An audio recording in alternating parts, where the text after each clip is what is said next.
Muy buenas noches, una bienvenida, un saludo cordial a todos los amigos y a los hermanos que hoy una vez más están sintonizando este espacio en vivo titulado De Frente a la Biblia. Todos los sábados a partir de las 8 de la noche estamos aquí en vivo para tratar de dar respuesta a algunos interrogantes y preguntas acerca de las escrituras sagradas de la cristiandad, acerca de la Biblia. Para los amigos y las personas que apenas están llegando, quienes no me conozcan, mi nombre es Norberto Díaz Granados, soy teólogo, tengo poco más de 20 años de experiencia en instrucción bíblica y en exégesis, y hoy por la misericordia de Dios pues sirvo también y trabajo como catedrático en el campus universitario de la Universidad de Barcelona en la cátedra de exégesis y de arqueología bíblica.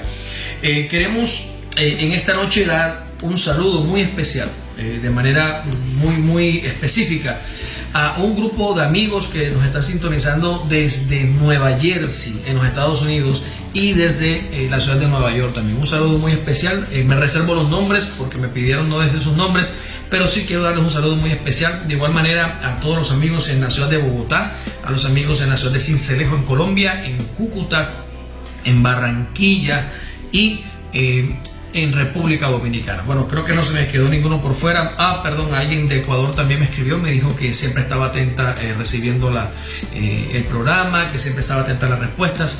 Bueno, y de verdad que nos da mucha alegría saberlo.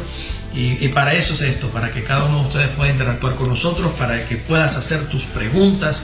Si tienes alguna inquietud acerca de la Biblia, pues solamente escríbela allí en los comentarios y estaremos respondiéndola. Si puedo responderla enseguida esta noche, pues haremos la respuesta de inmediato. Si no, me comprometo a responderla en el próximo programa. Recuerda, estás en De Frente a la Biblia todos los sábados a partir de las 8 de la noche aquí en Facebook Live. Hoy vamos a responder algunas preguntas interesantes que nos han dejado desde la semana pasada. Una pregunta que nos están haciendo acerca de la iglesia, acerca del Apocalipsis, hay otras acerca de los profetas, acerca del engendramiento que se produce en el creyente. Bueno, hay unas preguntas bastante interesantes, hoy vamos a responder 4 de ellas, así que te invito a que no te muevas de aquí, sino que te quedes para que escuches las respuestas que vamos a estar dando en esta noche. Recuerda que estás en De Frente a la Biblia. Quiero invitarte, antes de iniciar, a que si conoces a alguien a quien tú creas que le gustaría saber o escuchar lo que estamos hablando esta noche, lo etiquetes, etiquétalo y coloca el arroba, coloca su nombre, etiquétalo o comparte este video rápido en tu perfil, en tu muro, para que tus amigos y tus contactos puedan también acceder a esta transmisión en vivo de esta noche. Quiero también pedirte un favor, si me estás sintonizando y escuchas bien, si tienes una excelente recepción de audio, dame un like o escribe un comentario. Dime también si quieres de qué país te estás comunicando, o si tienes una pregunta, te invito a que la escribas de una vez para poder dar respuesta o tenerla aquí dentro de la lista, una larga lista que tenemos ya de preguntas acumuladas para responder. Aunque llegues más tarde, aunque llegues no en el directo sino en el diferido, también puedes escribir tu pregunta o puedes colocar un comentario o puedes decirme de qué país te estás conectando. Todo esto con el fin de poder interactuar contigo, de conocerte y de poder responder de manera más directa a las inquietudes y las preguntas o los interrogantes que puedas tener. Recuerda, De Frente a la Biblia todos los sábados a partir de las 8 de la noche. Bueno, vamos a entrar entonces en materia. El tiempo pasa volando y no tenemos mucho espacio, así que vamos a ir con la primera pregunta que nos está haciendo alguien. Nos escribe esta pregunta desde la ciudad de Cúcuta, al norte de Santander. La siguiente es la pregunta. Juan el apóstol en Apocalipsis describe a la iglesia como a la novia ataviada, para su esposo, pero aún no está casada en ese tiempo. Cuando él regrese, ¿será la boda? Bueno, eso es una pregunta más que todo escatológica, una pregunta que apunta a un acontecimiento profético en el futuro, lógicamente, después de la venida de Cristo. Y en ese marco es donde nuestra hermana Sandra está enfocando la pregunta. La voy a repetir. Juan, el apóstol, en Apocalipsis describe a la iglesia como la novia ataviada para su esposo, pero aún no está casada en ese tiempo. Cuando él regrese, ¿será la boda? Bueno, voy a explicar algo que yo creo que en algún otro video ya respondí, y si no, pues lo voy a tratar de explicar rápidamente para dar respuesta a esta pregunta. Cuando el apóstol Juan escribe el Apocalipsis, hay un acontecimiento en este libro que se relata como las bodas del Cordero.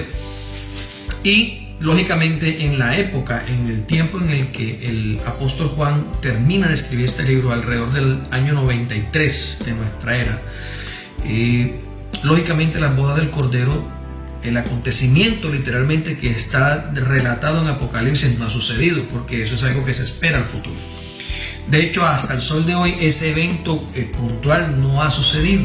La pregunta es si cuando Jesús regrese será la boda del Cordero. Tengo que aclarar algo, y es que la boda del Cordero es un evento que ya comenzó a suceder. No es un evento que está limitado solamente al futuro, sino que es un evento que comenzó a suceder ya.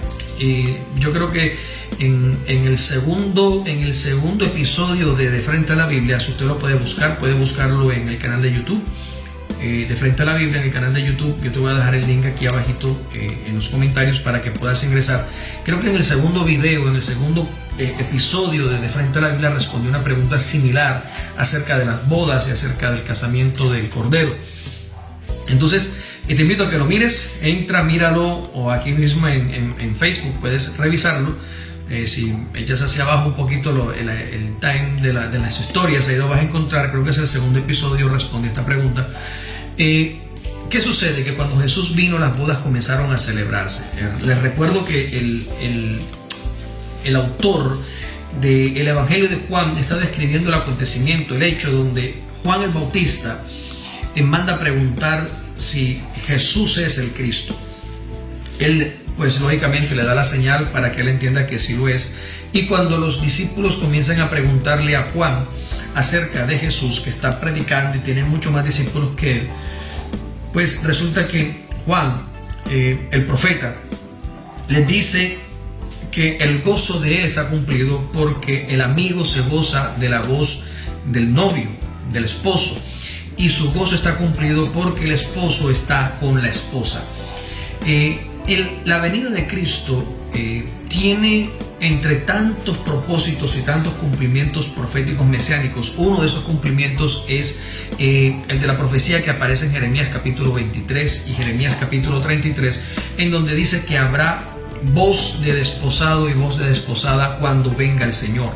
Pues resulta que el Señor vino hace 2000 años y hubo voz de desposada y voz de desposado, y ese día vino un pastor para Israel. Esa profecía se cumplió en la venida de Cristo, y el profeta Juan el Bautista declara y dice: el esposo está con la esposa. En otra ocasión, también los fariseos y los discípulos de los fariseos le dicen: ¿por qué los discípulos de los fariseos ayunamos y tus discípulos no ayunan? Jesús le dice: no pueden ayunar mientras que el esposo está de bodas con ellos, en el tálamo nupcial, dice la Escritura. Y explicábamos en el video anterior que el tálamo nupcial se refiere al lecho, a la cama matrimonial. Jesús está diciéndole: el esposo y la esposa están ahorita mismo en la cama, están en el lecho matrimonial, en el tálamo nupcial, y eso es un momento y es un lugar lógico, como en lo natural, cuando un hombre se casa con una mujer. La cama, el tálamo nupcial, es el lugar en donde se consuma el matrimonio, en donde se llega a la intimidad más firme, más fuerte, y se consuma el matrimonio. Cuando Jesús le dice a los discípulos de los fariseos que sus discípulos están en el tálamo nupcial con el esposo, le está diciendo: estamos en intimidad ahorita, es imposible que mis discípulos ayunen porque yo estoy con ellos, pero cuando yo, el esposo, me vaya, entonces ayunarán. Entonces las bodas del Cordero comenzaron hace 2000 años. Desde ese punto de vista, hasta el sol de hoy, las bodas del Cordero se siguen celebrando cada vez que alguien cree en el Señor, entra en amores con Él, entra en la intimidad con el Señor, entra en la habitación secreta con Él, cierra la puerta y entra con su Padre en lo secreto. Esa intimidad sigue sucediendo hasta el sol de hoy. Y entonces las bodas del Cordero comenzaron cuando Jesús vino, y hasta el sol de hoy se siguen celebrando. Lógicamente habrá, digamos así, un clímax, habrá un cumplimiento pleno en el Espíritu, ya en la eternidad, cuando Jesús vuelva, cuando Cristo venga nuevamente a la tierra en su segunda venida, y toda la iglesia, toda su esposa que ha creído en el Señor de 2000 años para acá, toda su iglesia, cuando sea resucitada, cuando sea transformada, en aquel momento cuando suene la trompeta y sea transformada, toda su iglesia entrará en un nuevo ser, en un nuevo cuerpo, en un cuerpo transfigurado y eterno semejante al del Señor, entrará para ser esa celebración perpetua por la eternidad con el Señor. En ese momento las bodas del Cordero tendrán ese clímax que aparece descrito en el libro de Apocalipsis. Pero las bodas del Cordero, reitero, comenzaron a celebrarse desde que el Señor vino. Esa es la boda de desposado y desposada que profetizó Jeremías, capítulo 23 y capítulo 33. Y lo que el mismo profeta Juan el Bautista dijo y lo que Jesús afirmó también. Bueno, continuamos ahorita con la segunda pregunta que tenemos acá. Nuestra misma hermana Sandra pregunta: ¿cuándo el mismo Juan relata la primera señal de Jesús al convertir el agua en vino en el Evangelio de Juan?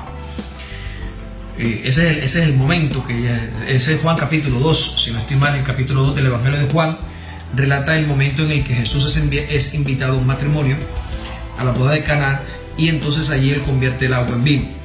Ella pregunta: ¿ese vino preparado para el final ya sucedió cuando el Pentecostés y lo vivimos hasta hoy?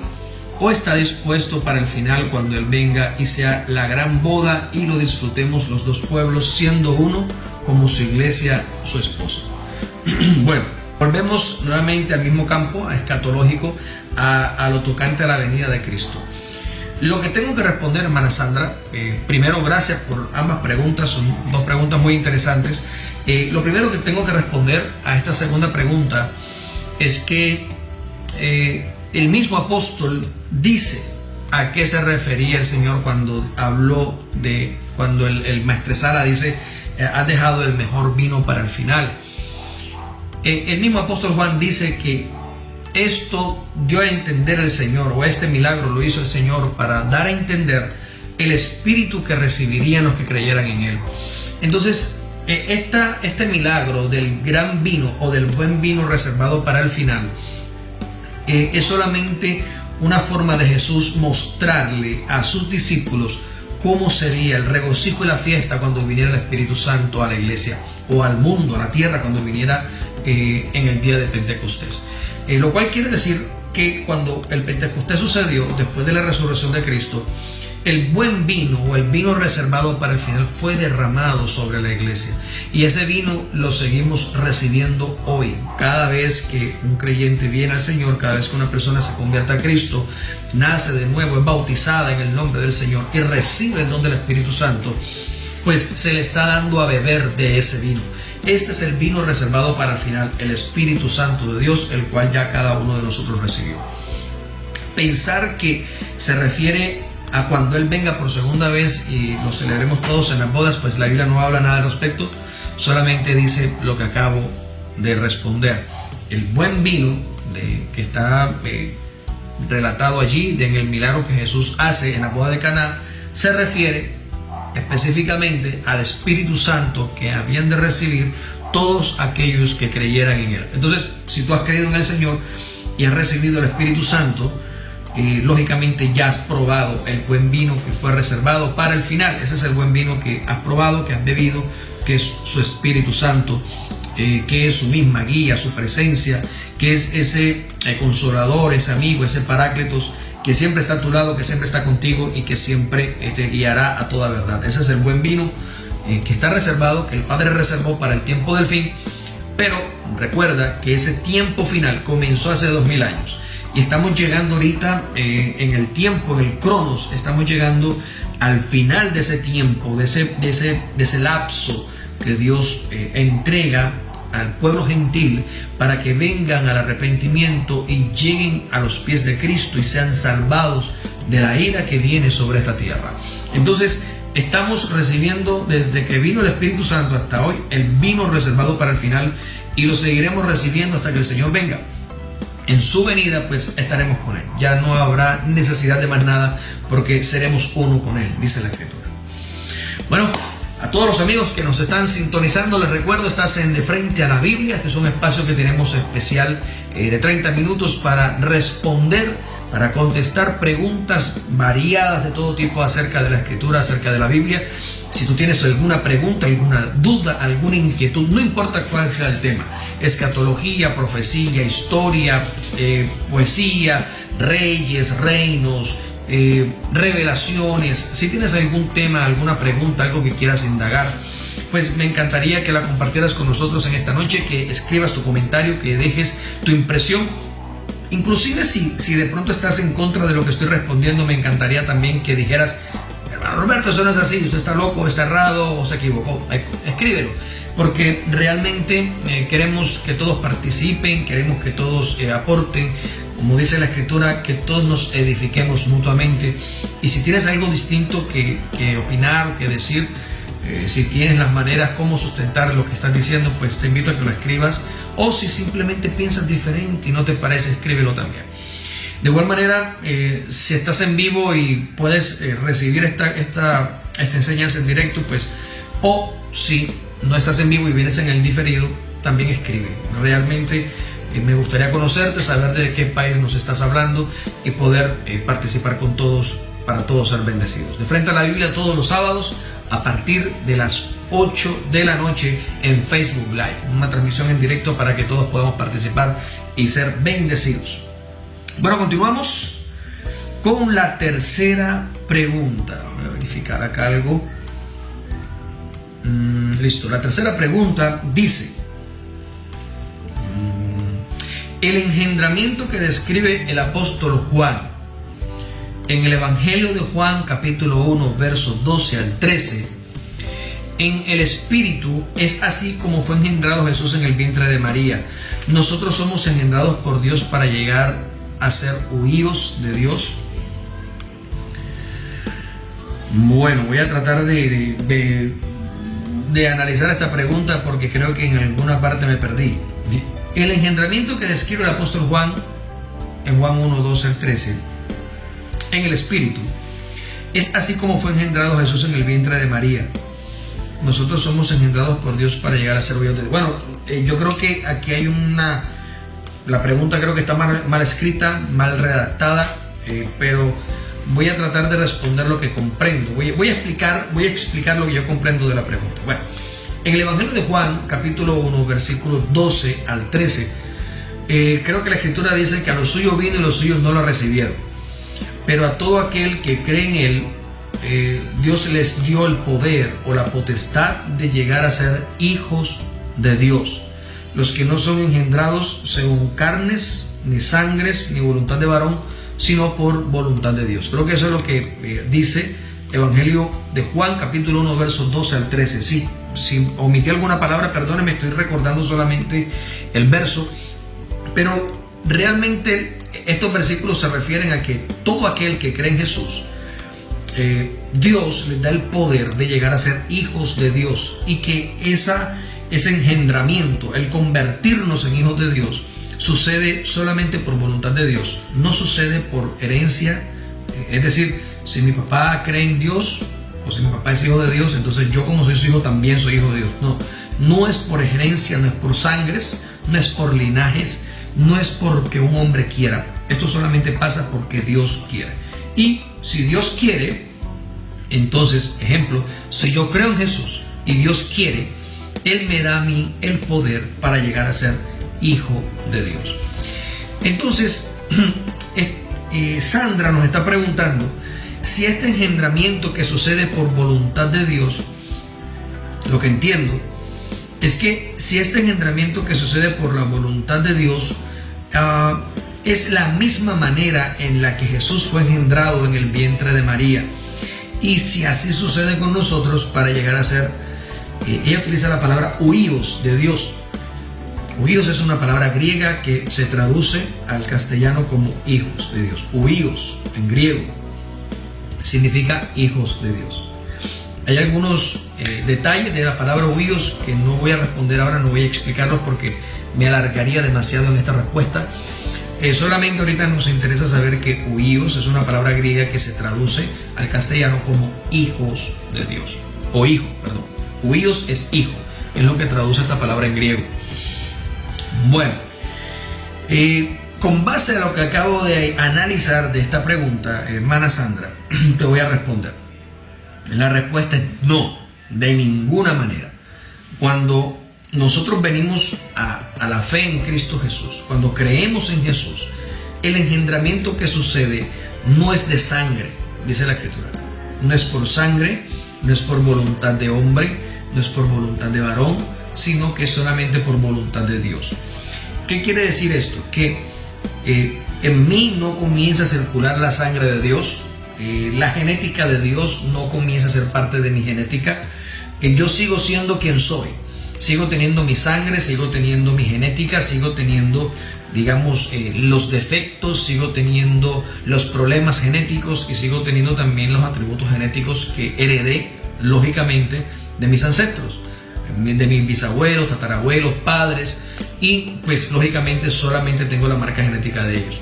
No hay en el engendramiento por la fe en Cristo, no hay en ningún momento un cambio genético en mí. Por eso no sucede en este engendramiento espiritual para llegar a ser oídos de Dios o hijos de Dios. No sucede nunca, jamás, no sucede un cambio genético en mí. Yo sigo siendo quien soy. Lo único que sí sucede es un engendramiento en el espíritu para que por la fe, en el momento que yo muera en el bautismo y nazca de nuevo al salir del agua del bautismo, el Espíritu Santo venga a mí y el Espíritu Santo entonces comience a generar una nueva vida. Pero físicamente yo sigo siendo el mismo. Mis ojos, mi voz, mi boca, mi rostro, mi fisionomía sigue siendo la misma. Yo no voy a cambiar. Todo sigue siendo igual. ¿Qué es lo que va a suceder? Una transformación en dónde? En mi personalidad, una transformación en mi modo de pensar, una transformación en mi modo de actuar. Pero yo voy a seguir siendo el mismo físicamente, a menos que me engorde o a menos que vaya a un gimnasio y haga ejercicio y vaya a hacer fitness y workout, pues yo sigo siendo el mismo. Lógicamente voy a envejecer, voy a crecer, voy a morir, porque la naturaleza divina nunca se traspasa a mí físicamente, es solamente en el espíritu. Pero con Jesús, cuando Jesús fue engendrado en el vientre de María, sí fue físicamente.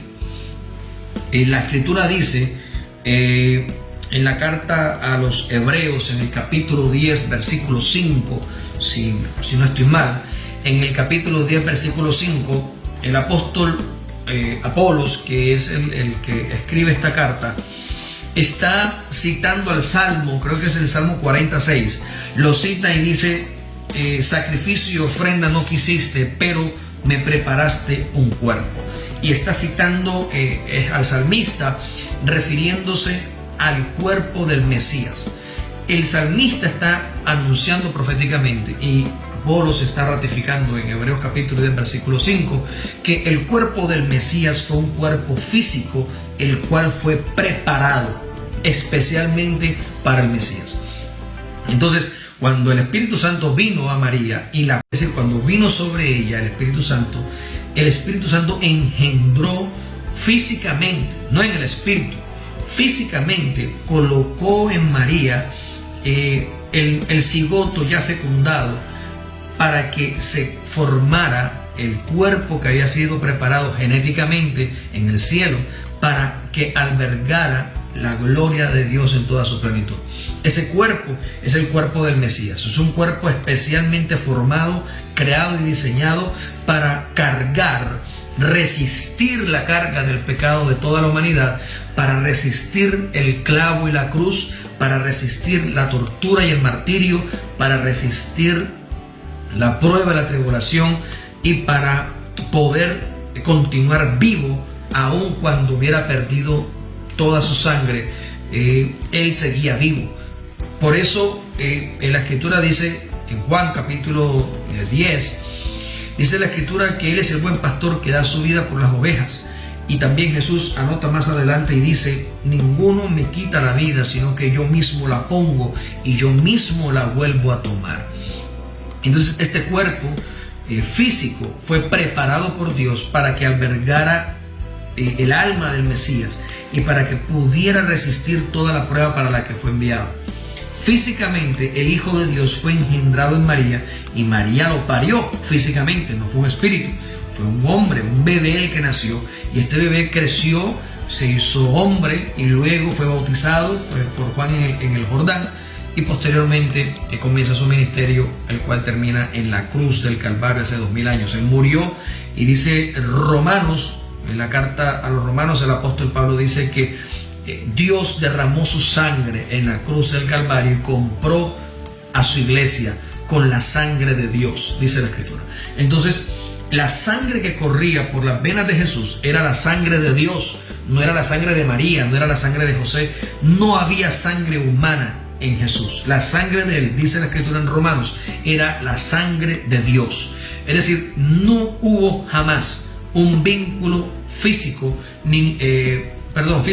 físico sí lo hubo, no hubo un vínculo genético entre la humanidad caída y perdida, incluida María. Entre ella y Jesús jamás hubo un vínculo genético, nunca. ¿Por qué? Porque tenía que ser la genética divina pura, como dice el apóstol Pablo en 1 Corintios capítulo 15 del versículo 38 en adelante.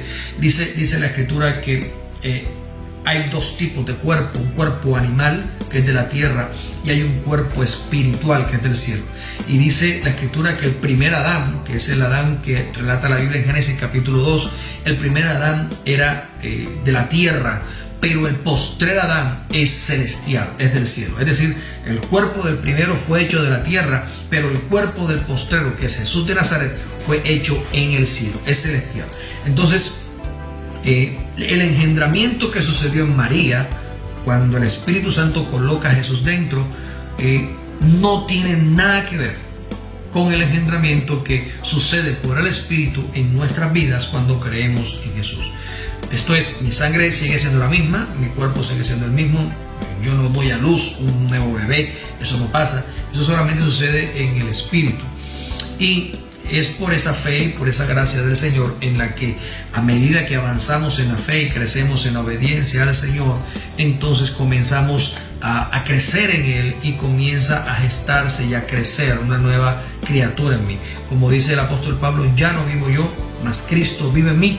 Y también en Corintios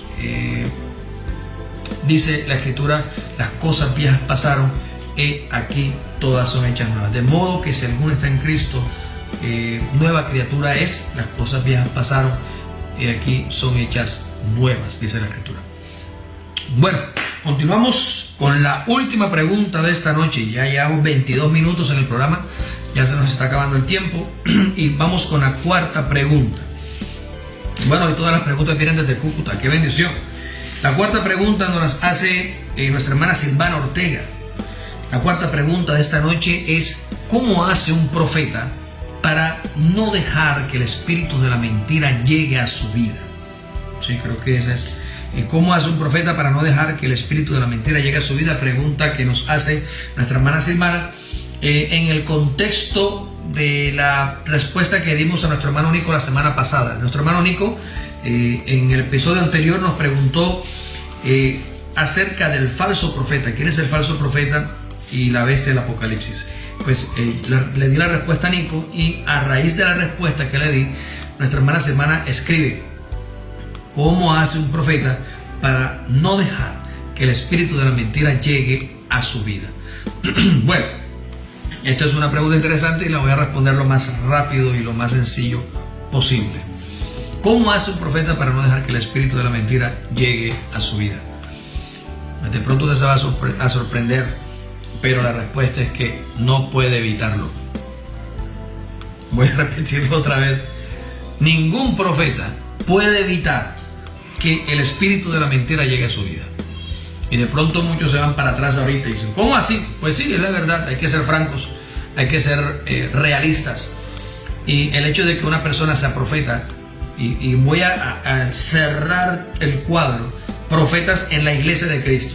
Hay muchos profetas por todas las sectas, hay profetas en todas las doctrinas, hay profetas en todos los credos.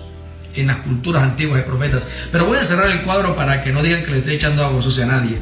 voy a cerrar el cuadrito aquí, vamos a encerrar solamente la iglesia de Cristo. Los profetas en la iglesia de Cristo, los profetas que fueron escogidos por el Señor para ser profetas en la iglesia. El que crea eso no lo crea, da igual. El profeta en la iglesia de Cristo. Ningún profeta en la iglesia de Cristo puede evitar que el espíritu de mentira venga a su vida y lo engañe.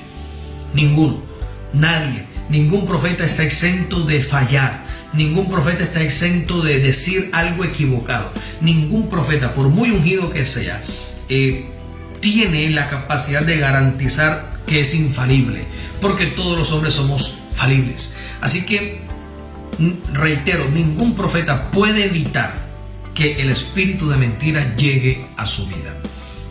Así que si usted conoce un profeta, pues no le crea tanto, porque es probable que un día le mienta, y es probable, de pronto es probable que hasta ya le haya mentido y usted no se haya dado cuenta, y es muy probable que esté mintiendo inocentemente al no haberse dado cuenta que el espíritu de mentira lo tiene atrapado.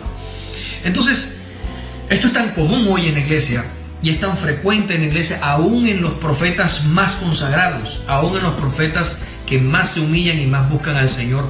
Todos están sujetos de alguna manera a fallar y a mentir en alguna de sus profecías.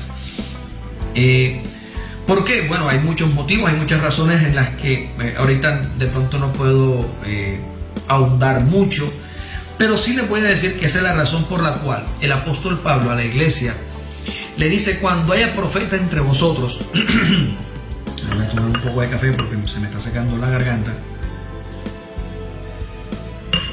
Dice el apóstol Pablo en 1 Corintios capítulo 14, el apóstol Pablo, usted puede leerlo, habla acerca de los dones espirituales, y el apóstol Pablo le dedica un capítulo entero al hablar en lenguas y a la profecía y a la ciencia.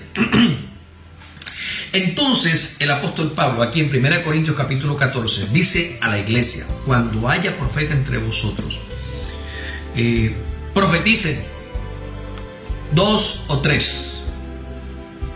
Y dice la escritura que cuando profeticen, los demás profetas que están allí juzguen la profecía. ¿Qué quiere decir esto? ¿O por qué el apóstol Pablo lo está haciendo? Por lo que les acabo de decir. Ningún profeta puede garantizar que todo lo que profetiza sea verdad, porque los profetas no pueden garantizar. El espíritu de la mentira es tan sutil que puede engañar al profeta más grande. Sencillo. Recordemos lo que aprendimos la semana pasada, que el mismo Satanás se disfraza como ángel de luz, y eso está escrito. Por otro lado, tenemos ejemplos bíblicos clarísimos allá en Primera de Reyes capítulo 18 y 19. Dice la escritura de que vino un espíritu de mentira sobre la boca de todos los profetas de Acab, y eran más de 400, y ninguno se dio cuenta que el espíritu de mentira estaba allí, y todos profetizaron mentira. Así que lo más normal que pasa hoy en día es que en la iglesia en la que tú te congregas o en la que no te congregas, todos los profetas tengan espíritu de mentira, aunque sean cristianos, aunque sean evangélicos, aunque vistan de saco y corbata, aunque tengan una Biblia gigante, aunque sean muy consagrados, es probable que tengan espíritu de mentira. Eso es muy factible, y es más posible eso. Quiero aclarar esto, y de pronto muchos me van a odiar, pero tengo que decir la verdad, porque por eso estamos de frente a la Biblia. Es más factible que un profeta diga mentiras a que diga verdad. Es más probable, vuelvo y lo repito, es más probable y más real que un profeta diga mentiras a que diga la verdad. Por eso el apóstol Pablo dice que cuando vayan a profetizar, no profetice uno solo, que profeticen 2 o 3. ¿Por qué? Porque dice la escritura, miren esto, lo tremendo aquí hay un misterio de pronto, y de pronto no lo hemos visto, pero el Señor Jesús enseñó que todo asunto basta su veracidad en la boca de 2 o 3 testigos. Entonces, cuando el apóstol Pablo dice, cuando haya profecía, profeticen 2 o 3, ¿qué está pidiendo el apóstol Pablo? Que un profeta diga y que el otro profeta atestigue que lo que el primer profeta dijo es verdad, y un tercer profeta, como mucho, diga que lo que el primero y el segundo dijeron es verdad. Es decir, en la iglesia eso lastimosamente no pasa. Hoy no pasa. Yo no he visto una iglesia todavía, no la conozco, en donde un profeta diga algo, el otro profeta lo ratifique y el tercer profeta lo reafirme diciendo que es verdad. Eso no lo he visto. Pero el apóstol Pablo va más allá, porque los 2 o 3 testigos eran el tiempo de la ley. Entonces el apóstol Pablo dice que profeticen 2 o 3 para ver si la palabra es verdad. Y hasta allí pues diríamos todo bien. Pues es fácil que 2 profetas se pongan de acuerdo, 2 bandidos se pongan de acuerdo y quieran engañar a alguien. Y le digo, bueno, vamos a profetizar esto y vamos a decir aquello, y 2 o 3 se ponen de acuerdo.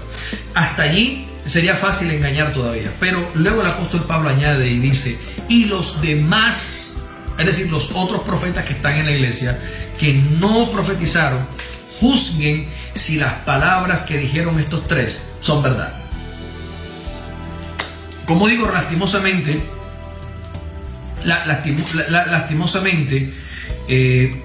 hoy en día eso no se ve. El poco conocimiento que hay del ministerio profético y de los profetas ha llevado a los que se dicen ser profetas a un orgullo tan terrible que es imposible que tú les digas que se equivocaron. Pero la Biblia dice que sí se equivocan, y mucho, y necesitan que alguien más ratifique sus palabras. Pero todavía yo, en lo personal, tengo más de 20 años investigando y estudiando el tema de los profetas, y hasta el sol de hoy no he conocido todavía, entre todas las naciones a las que Dios me ha permitido ir y a todos los ministerios en los que he trabajado, hasta el sol de hoy no he conocido todavía un profeta que acepte que se equivocó. No he conocido a ninguno todavía. Mucho menos he conocido a un solo profeta, hombre o mujer, que acepte que otro profeta refute sus palabras diciéndole que son mentiras. No lo he conocido. Todos son perfectos. Todos creen que tienen la revelación única. Todos creen que son infalibles. Y cuando eso pasa, ese es el principal detector de que están agarrados por el espíritu de la mentira, porque hay orgullo en sus corazones. Un profeta tiene que ser humilde, un profeta tiene que aceptar que sus palabras son falibles, que puede equivocarse, que puede mentir aún sin quererlo. Un profeta tiene que aceptarlo, y por eso necesita que haya otro profeta a su lado que discierna, es decir, juzgue o discierna lo que está diciendo, y que el otro profeta diga estoy de acuerdo y es verdad, amén, y haya un tercer profeta que discierna esas palabras y lo ratifique. Si en tu iglesia 2 o 3 profetas dicen amén a la palabra del primero, bueno, hasta ahí apenas se ha cumplido la primera parte del consejo del apóstol Pablo, porque el consejo sigue. Ahora que ya ustedes dijeron que sí, ahora el resto de los profetas juzguen o disciernan que esas palabras son verdad. En otras palabras, no digan amén, piensen, analicen, disciernan, y si verdaderamente el Espíritu del Señor, el Espíritu Santo de Dios les da paz y les da la convicción en su corazón de lo que los 400 profetas de su iglesia dijeron es verdad, entonces créalo. Pero reitero, aún así, a usted también lo pudo estar engañando el espíritu de la mentira, y terminó creyendo en lo que los 400 profetas dijeron mintiendo. Entonces, en el ejemplo de Apocalipsis, que fue el que hablamos con Nico la semana pasada, hablábamos de que una mujer que se decía profetisa enseñaba a fornicar a los siervos de Dios. Esta mujer, Jezabel, no fue descubierta en la iglesia por ninguno de los profetas locales. Tuvo que venir un profeta de afuera, y apóstol Juan, que no tenía nada que ver con la congregación, un agente externo, y desde afuera pudo discernir lo que estaba sucediendo en la iglesia por la revelación del Espíritu Santo. Entonces, estos casos nos muestran ampliamente de que ningún profeta es capaz de discernir en sí mismo el espíritu de la mentira, porque el espíritu de la mentira es muy sagaz, y es muy fácil que por el espíritu de la mentira el más grande profeta caiga. En otras palabras, hermana Silvana, ¿cómo hace un profeta para no dejar que el espíritu de la mentira llegue a su vida? Pues no puede. La única forma que el espíritu de la mentira no llegue a la vida de un profeta es que no sea profeta o que esté muerto. Por las demás va a llegar. Así que necesitamos la ayuda del Señor, y que Dios nos ayude y que Dios nos guíe en toda verdad siempre. Bueno, damos gracias a Dios por este espacio. Hemos llegado al final de la transmisión del programa de hoy, 5º episodio de Frente a la Biblia. Damos gracias a Dios por este tiempo especial. Recuerda que puedes escribir tus preguntas en los comentarios. Si tienes algo que opinar o decir al respecto, espero tus comentarios también. Te voy a dejar también el link del canal de YouTube para que puedas ver estas preguntas ya editadas separadamente y puedas compartirlas con tus contactos, con tus amigos. Etiqueta a alguien que tú creas que debe escuchar esta enseñanza, compártela en tu muro, en tu perfil, tienes toda la libertad. De verdad nos agradaría mucho saber de ti, conocerte, saber de dónde nos sintonizas y participar juntamente contigo en nuestro próximo episodio el próximo sábado. Dios mediante, dentro de 8 días, próximo sábado a partir de las 8 de la noche, de frente a la Biblia. Tu hermano y amigo Norberto Díaz Granados se despide de ti en esta noche y te desea un feliz fin de semana. Un abrazo y bendiciones a todos. Hasta la próxima.